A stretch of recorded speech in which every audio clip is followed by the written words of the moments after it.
Welcome to the Career Ready podcast. Learn about resumes, cover letters, LinkedIn, interviewing, and all the things you need to be career ready with the Career Services Center at College of DuPage. I'm one of your hosts, Michelle Malik. Later in today's episode, you'll hear my interview with Nicole Magats, Talent Acquisition Partner at Trans Chicago and Director of Marketing and Social Media at HRA of Greater Oak Brook. And I am one of your other hosts, Marisela Morales. I'm going to start an episode today with a listener question. So today's question was actually asked to me very recently. It was, do I need a degree to be successful? And I actually wanted to address it again because I wasn't really sure if I had addressed it as well as I wanted to when I was originally asked, because it's a little bit, it's a very nuanced question. I think you would agree with that, right, Michelle? Mm-hmm. Because the short answer is that it depends. And I think a lot of times we don't want to hear that, right? We want to just hear very black and white answers. But it all just depends. So there are many factors to consider when you gauge the necessity of a degree. So generally speaking, one does not need a degree to be successful or to find satisfaction in an occupation. As a matter of fact, there's a lot of different avenues that one can take to acquire education and training and find a very satisfactory, lucrative job, including on-the-job training, just general experience, certification programs, and apprenticeships, which are all topics that we have discussed in previous podcasts.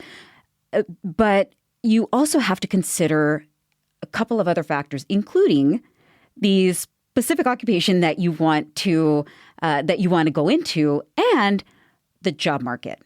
So I'll give you an example with the occupation. If somebody wants to get into the medical field, that is not something that we can compromise, right? They will have specific requirements, and if they require that you have a professional degree, for example, to be a doctor, that's definitely not something that you want to be compromised in any way. But again, I mean, there are certification programs to help you get in to the medical field. It just depends on what kind of a role you are looking for. Now, then there is also the job market. A perfect example for that would be IT. In its inception, when people were finding jobs in IT, a lot of folks were finding jobs and were making amazing amounts of money that were, self-starters. A lot of times they taught themselves programs, and it was fantastic. But then as it grew more popular, the demands changed. And so now we are receiving a lot of feedback from job seekers saying that in order to break into the particular area that they are interested in IT, requires that an individual have a lot of experience or a specific level of education. So it's really important to understand the market trends and occupations that you are going into. So there's a couple of tools that we have talked about in previous podcasts that I want to visit again, which would be Lightcast as well as ONET. We've talked about that before, but that is because these are fantastic resources that will really give you an insight into the types of requirements that specific occupations may require. Another thing that you can do is look up job postings in your area. Why would that be helpful? Because that will help you understand what the market is demanding in your area.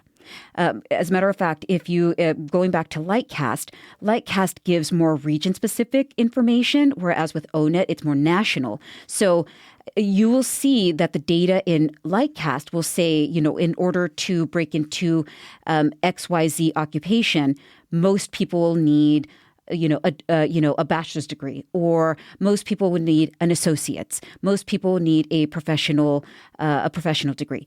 That's what's really fantastic about a website like Lightcast, where it will tell you what the market is demanding in our area.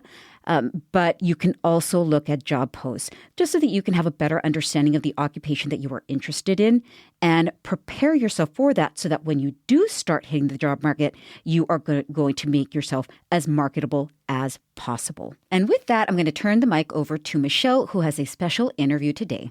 Michelle? For today's episode, I'm excited to have Nicole Magats with me to talk about the current job market. Nicole is the Talent Acquisition Partner at Trans Chicago and Director of Marketing and Social Media at HRA of Greater Oak Brook. Nicole, thank you so much for joining us here on the Career Ready podcast.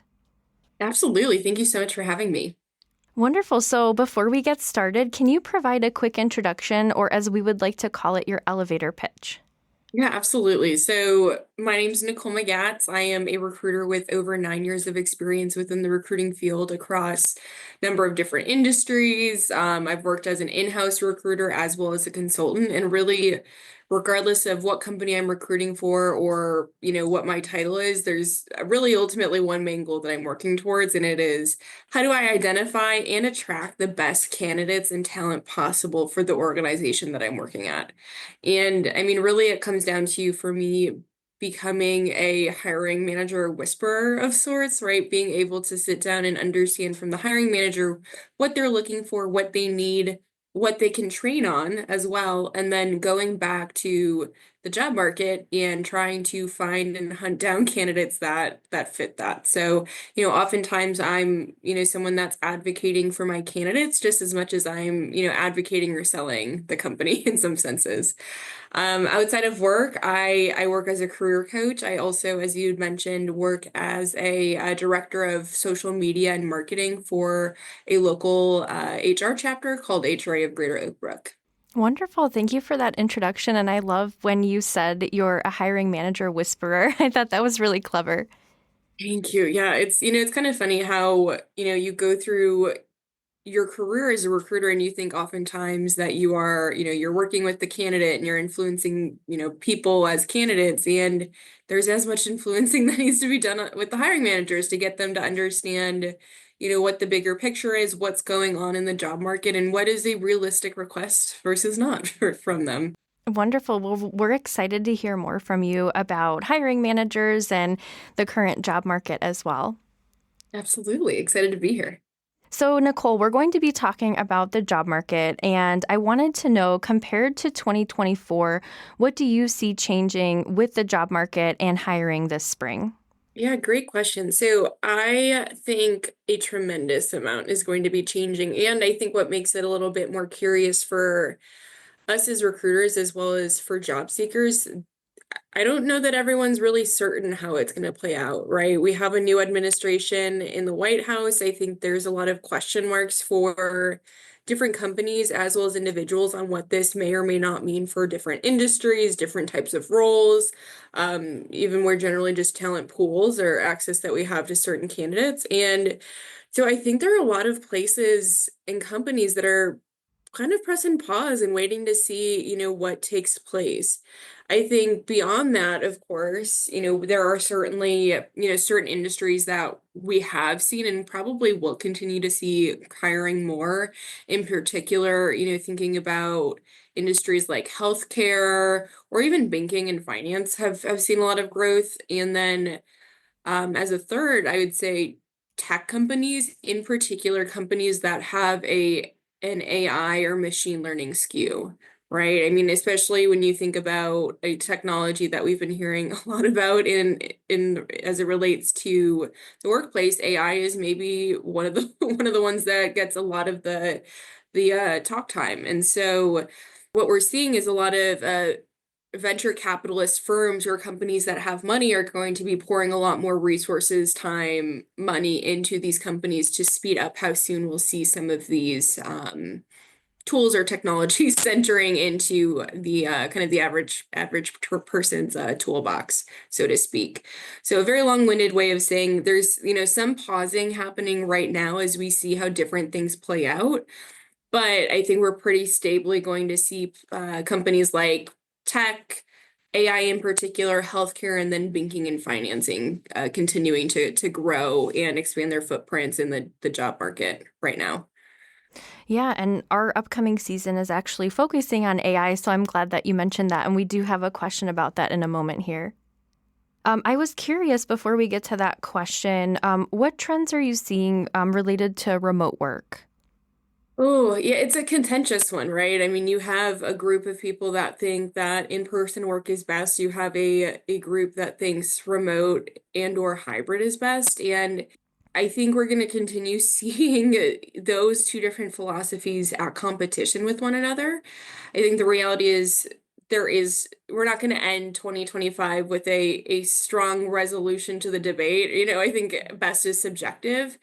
And, when we think about that, right, we're going to continue seeing companies push in person because there are companies that believe that it's going to be the best. You're going to have companies that are going to even take that a step further and push out return to office mandates like we've seen with Amazon or, any big tech company.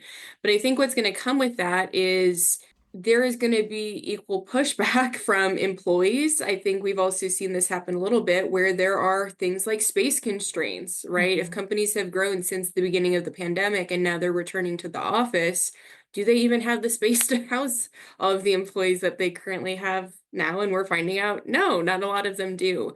And so I think this year is going to be almost a rebalancing act for companies that are pushing one extreme or the other. Mhm. And what's going to ultimately take shape is something that's more in the middle, such as a hybrid work scheme, so to speak, right? Where you're seeing companies offer things that are maybe a little bit more flexible, maybe more specific to the type of role that someone's taking in a company. And, looking at flexibility, bigger picture, as opposed to an overall company philosophy, but also as opposed to just one big blanket statement, we're only remote or we're only in person. So kind of leaving room for there to be more gray space in what work looks like for individuals. Yeah, that makes a lot of sense. And I feel like obviously during the pandemic, remote work was on the rise. And now I have seen and heard from, friends and family that a lot of companies want individuals back in the office. So I'm glad that you mentioned that there are two types of philosophies on that. And I think it's good that that something will be worked out where it's in the middle. Definitely. And it's interesting too, right? It's something that a lot of people feel really strongly about, especially if I don't know. At the end of the day, everyone is incentivized by different things at a different rate, and people have things that matter to them more. And so, even if it's, the case that we don't settle on the entire working world is again remote or again in person, right? I think we're going to have to realize that everyone's a little bit different. For some people, 2 days remote is too many days remote. For other Mhm. people, 5 days is not enough remote. They could be remote forever. Mhm. And so I think even just creating space for there to be subjectivity in all of this and realizing that it doesn't have to be done one way just because it's always been done a specific way or just because the CEO wants it to be done that way. It's going to be interesting to see how it really ultimately maps out. Well, thanks for those thoughts. And going into our next question, as I mentioned, our upcoming season is going to focus on AI. So we were wondering, how do you see AI impacting hiring and the job market? Yeah, great question. So I think on the job seeker side, AI is a tool that's really going to reinforce the importance of having a marketing mindset, the importance of having a marketing mindset when it comes to a job application. And so when you think about how a marketer approaches launching a new product, right, they're thinking about who their audience is, what keywords are going to jump out at the audience, what platforms can they use to market to their potential audiences, things like that. And as job seekers, right, it's kind of important to take that same approach and think, hey, who's going to likely be reading my resume? What kind of keywords are going to matter to them when they look at my resume?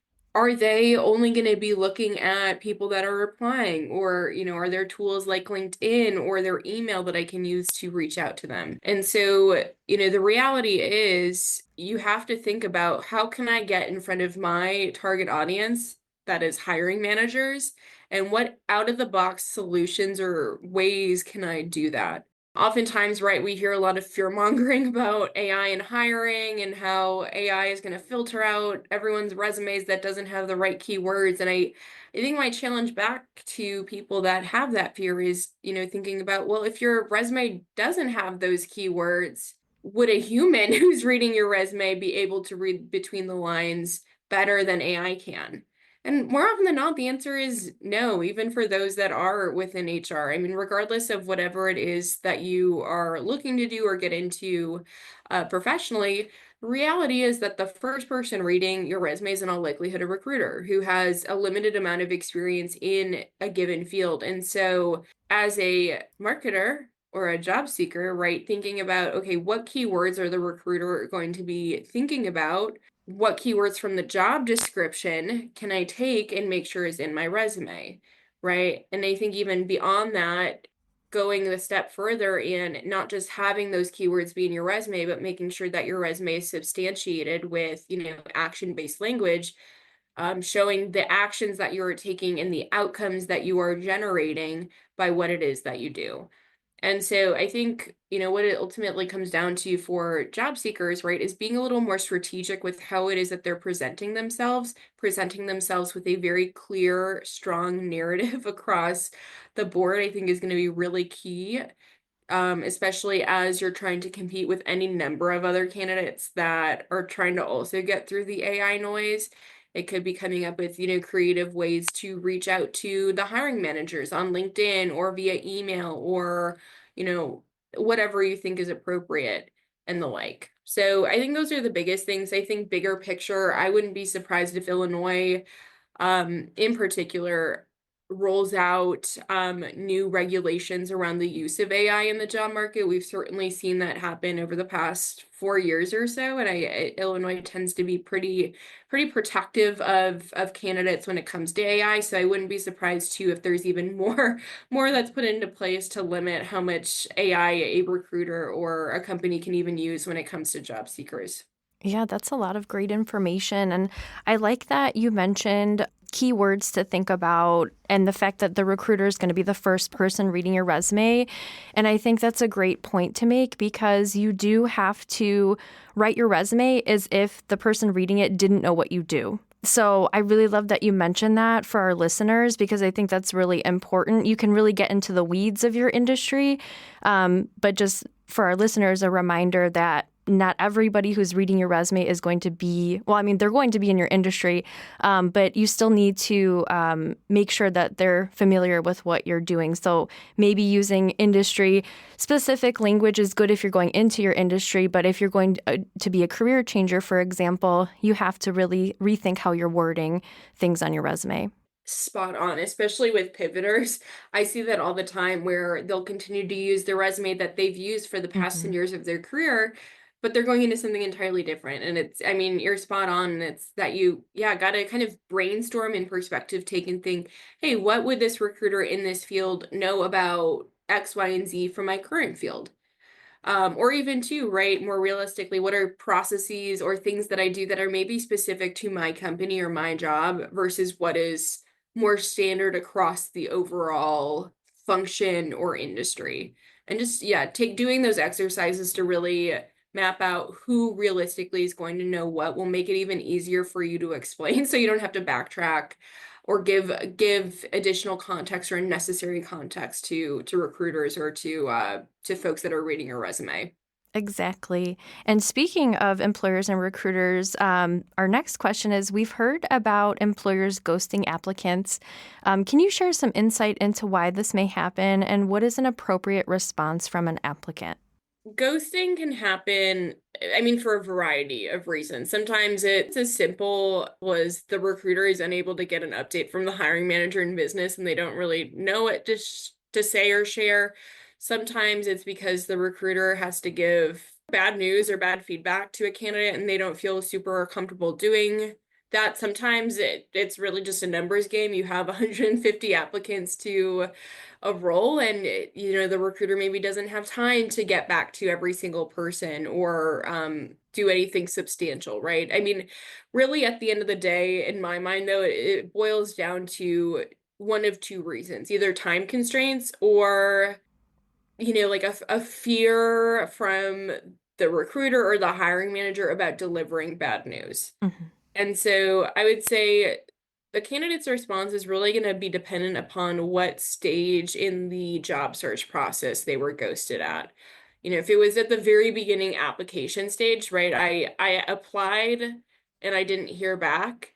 I wouldn't even at that point call it ghosting. I would just call it as you haven't heard back, and I would use it as an opportunity to reach out and talk to maybe a hiring manager or a recruiter on the team, or, more generally, someone that sits on the team that you're applying for, and do informational interviews, understand what you can do to get your foot in the door, understand, what looks good or competitive to recruiters at that company, and almost use it as a research or a fact-finding mission to learn a little bit more to get past this gatekeeper.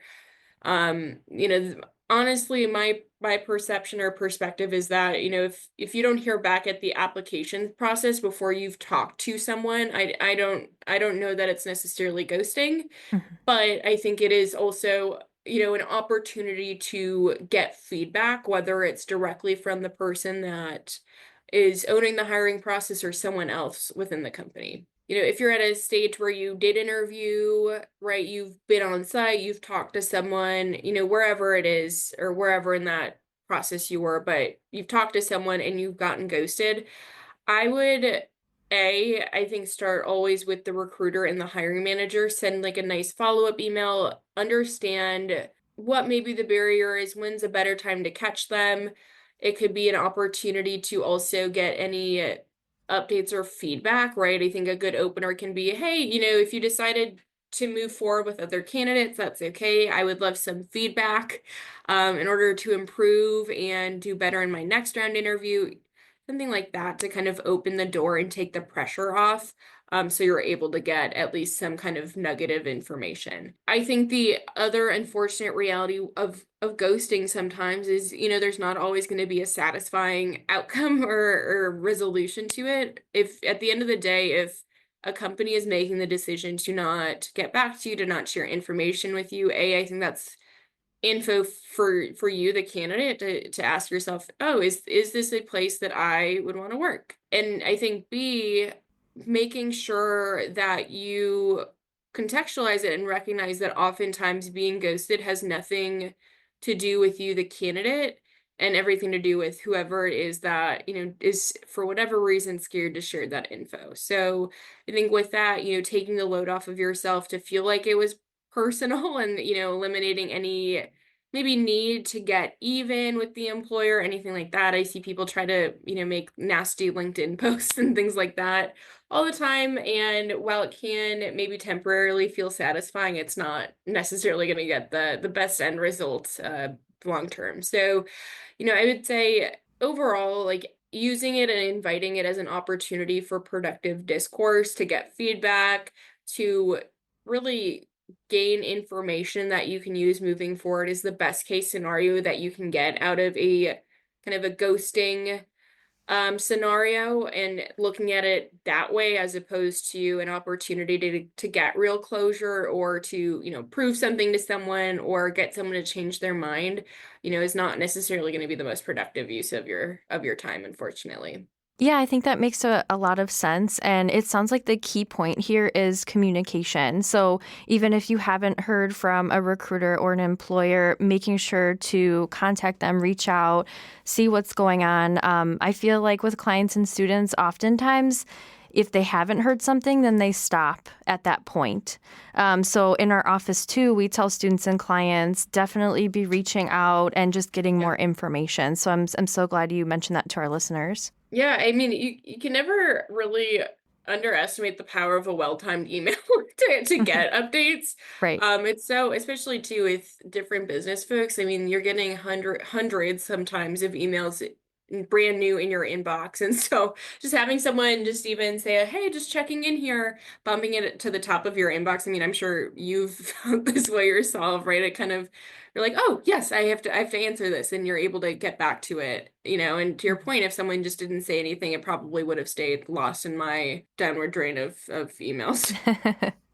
Well, on the flip side, too, we wanted to ask, what is the impact of an applicant ghosting the employer? Yes. At any point in time, being ghosted is incredibly stressful for me as a recruiter. And then, you throw into the fact that, you've maybe started involving hiring managers to do interviews, things like that. I mean, then it leaves being a stressful situation and becomes almost like a loss of time, money, and mental energy in a lot of senses. And so for me as a recruiter, right, that sets me back because now there is an expectation with hiring managers that a candidate was going to interview. I now have to work to find essentially a candidate to backfill that expectation. But I mean, outside of like the woe is me, I'm a poor recruiter. Like as a candidate, there's like a lot of not great stuff that happens when you ghost, right? I mean, at a minimum, you can expect that you'll probably be blacklisted from that company and may not be considered for a job if you were to apply or were referred again. I would say even more so depending on the type of industry and how well connected this industry tends to be, like how connected the different businesses within this industry tend to be. That info might even be shared to other companies, and depending on the hiring team and who is sharing information with whom, you may even be blacklisted from other companies. I know a lot of candidates that have tried to pull a fast one on me. Maybe they've ghosted me in one company and will then try to reach out to a peer at the same company trying to, find another way in after ghosting. And it's very easily tracked, especially when companies have an applicant tracking system where they can note the different interactions that they've had with a candidate. And you can see directly when someone's been ghosting you or not responding to any of the outreach that you've been doing. And so, I mean, overall, ghosting maybe saves a candidate, call it 30 seconds of discomfort, whether that's telling an employer that they are no longer interested or maybe took another job, whatever it may be, but you're also potentially closing the doors to a lot of potential opportunities that you will never know about because you've prematurely closed that door. Yeah, and you always, I think, want to remain professional in any situation. And I feel like if an applicant is ghosting an employer, it's definitely not professional. And it's not a good way to represent yourself to an employer. And also, like you said, other companies out there that might also get the word that you ghost. Yeah, I mean it's like I said, I think at the end of the day it's lazy, right? You're saving yourself 30 seconds of discomfort to deliver bad news. And while it sucks, also like being someone in the working world is being someone that has to have difficult conversations from time to time. And oftentimes good recruiters and good companies will want to see candidates succeed and be successful even if that's elsewhere. And so oftentimes there's very little downside to saying, hey, thanks, but no thanks. And you just kind of double down on a bad outcome by just ghosting instead. Right. And I mean, you never know. I mean, maybe this position that you're applying for wasn't the right fit, but maybe something else comes up in the company's job postings that you really want to apply to. And, now that's their impression of you. Yeah. And even too, on the other hand, I've had so many candidates that I've taken through the entire interview process for whatever reason that specific role didn't work out, but they were such a pleasure to work with throughout the entire interview process that I've gone out of my way to find other roles for them and have been able to hire them. And, to your point, it's all because they took the opposite approach, right? They communicated, they were really eager, they were excited, and I mean even too receptive to feedback throughout the entire process. And that goes noticed not only by me as a recruiter but by the hiring team. And before you know it, you've built kind of a team of folks on the inside that are recommending you as a candidate to other hiring managers, which then just increases your odds of landing a role that's maybe better suited for you and what you do, all because you took the time and continued having the conversations. Yeah, I love that. Thanks for mentioning that. I think that's going to be very helpful for listeners. Our next question is, what can applicants do to stand out to recruiters and employers during the job search process? Yeah, so I would say first and foremost, job seeking, interviewing, writing a resume, it's all about creating a consistent narrative of yourself and continuing to present that consistently across all of the different interactions that you have with the hiring team, with a company. That starts as simple on a resume, right? When you are showcasing the different skill sets that you have, more generally thinking about both the technical skill sets as well as soft skills that you bring to the table, but also being really intentional with how you write about those things. Thinking about, for example, my favorite type of writing for resume, at least how I call it, is action outcome phrasing. Oftentimes in resumes, you'll see someone say, I worked on such and such project, period, end of bullet. And well, that's great. That tells me what you've done. That doesn't really give me a lot of sense of, how you did it, what the outcome was. I mean, what did you drive here outside of that you did this activity? And so I always like to think about it, I did X, doing X brought the company X, Y, and Z. I did all of this by doing blank, right? And so when you are writing all of this in a bullet, right, you're not always going to include all of this information in every single bullet necessarily, but you're starting to paint the picture of not only did I just do this project, but I did this project and it had X outcome. Or, thinking about working on a project, back to this example, you could talk about it where you sound like you're the sole owner of the project, or you can frame it in a way where it was a cross-functional project where you worked with a number of other folks on other teams. And that starts telling not only your technical skills, but also some of the soft skills, right? Filling in some of those gaps. I think that kind of then leads into the next piece, and I will say this until I'm blue in the face to everyone, including my own career consulting clients. Show, don't tell. If you are going to sit and tell me on your resume that you are a leader, I better see some examples on your resume of when you've had to take on a leadership role. Same with being, someone that has good customer service experience or good business acumen, or whatever fill in the blank term you want to use. And so making sure that you are backing those skills up on your resume and thinking about what you've done to show that you have those skills, going beyond just saying that you have those skills is going to go a long way.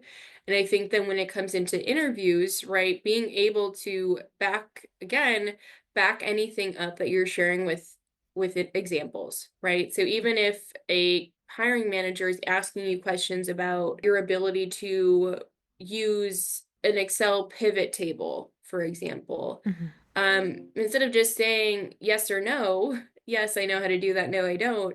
If you do know how to do that, you may share, an example of a project that you worked on where you had to, use an Excel pivot table to get X, Y, and Z data, right? So you're, again, backing it up and showing that you have those skills, not just saying that you have those skills. So I would say those are the biggest things. I mean, just treating it again as you are a marketer of your own career. You're thinking about the narrative, the takeaways, the things that you want people to know about you after they leave their interactions with you, and using that to really inform what examples you pick, how involved with the examples you get, just using that to really hammer the different points that you are making about yourself home will go a long way. Yeah, and I think for our listeners too, and we've mentioned this on the podcast as well, taking a look at that job description and seeing what tasks are the company asking you to do and how have you been able to achieve those within your own experiences. So I've mentioned on the podcast before, just sitting down and writing next to each job task an example of how you completed that. So yeah, I think driving home the point that examples are going to show that you're qualified is a great point to make. And our last question is, do you have any other tips or information that you want to share with our listeners? So I would definitely say, especially for folks earlier in their career, having enthusiasm or excitement or eagerness about what it is that you're learning is going to go a really long way and is really noticeable and palpable with how, especially early professionals are engaging with their work. Reality is, especially for someone that's relatively, a recent grad, or maybe doesn't have a lot of professional experience in their chosen field, there's a lot that can be trained. There's a lot of things that will be learned as someone continues to grow their career, grow their experience, and just have more opportunities to see different things take place. But, right, it's really difficult to train or to teach someone to be excited to show up every day, to be, hungry to learn, to want to get feedback or learn new ways of doing things and the like. And so, wherever you can, showing up with that eagerness and that excitement, I think is often from a soft skills perspective what a lot of teams are looking for and need. I'd say even beyond that, that kind of energy is really contagious almost in a sense, right? I think it's easier to work on a team where you're working with people who are eager to be there and excited. And what I have found is for, places that I've worked that have had, kind of that team member that everyone likes, that really they enjoy working with, that's kind of the skill set that they have. Like there's just an earnestness and eagerness with which they work, and they want to help be a support and be a point person for everyone around them, even if they aren't necessarily the person that knows everything or has all the information. And so I think being able to kind of become that person wherever you go is going to open a lot of doors for someone. And it's something that you don't really have to necessarily learn or be trained on. It's just a kind of an inner feeling that you have to lock into and figure out for yourself. Perfect. Thank you so much for that tip. And thank you so much for being on the podcast today. I so enjoyed interviewing you, and you shared some great tips with our listeners. Absolutely. No, thank you so much for having me. I really enjoyed this, and I hope it's helpful. Thank you so much for that really wonderful interview, Michelle. And thank you to all of our listeners, and special thanks again to Nicole Magats for joining us on the podcast. We hope you feel more knowledgeable about the current job market. Be sure to join us for our next episode as we talk about an overview of AI and how you can use it during the job search process. And remember, if you have a question for us, you can submit it to careerpodcast@cod.edu or on social media @COD Career Center, and you may hear the answer in a future episode.